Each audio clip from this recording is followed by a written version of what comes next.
महाराष्ट्राचे लाडके मुख्यमंत्री येतील, आम्ही रस्ता रोको करणार आहे, तर त्यांनी आम्हाला रस्ता रोकोच्या संदर्भात ते खरी म्हणजे तो रोडचा जो आहे आम्हाला वर्क ऑर्डर देणार होते ते, आणि त्यांनी ती वर्क ऑर्डर दिली नाही. आणि आम्ही महाराष्ट्राच्या लाडक्या मुख्यमंत्र्यांचा रस्ता याच्यासाठी रोखणार होतो की त्यांना कळायला पाहिजे की त्यांचे अधिकारी किती मुजोर आहे, जनतेला वाऱ्यावर टाकतात, जनतेचा जीव जातो.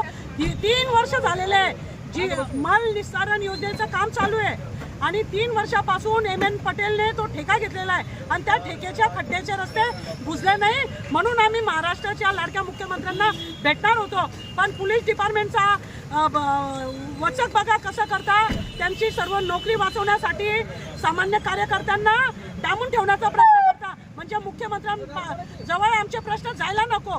हे इतकं निर्लज्जपणा चाललेला आहे की त्यांच्याच अधिकाऱ्यांना ते वाचवण्याचा प्रयत्न करत असतात. तर अशा शासनाचा आम्ही धिक्कार करतो.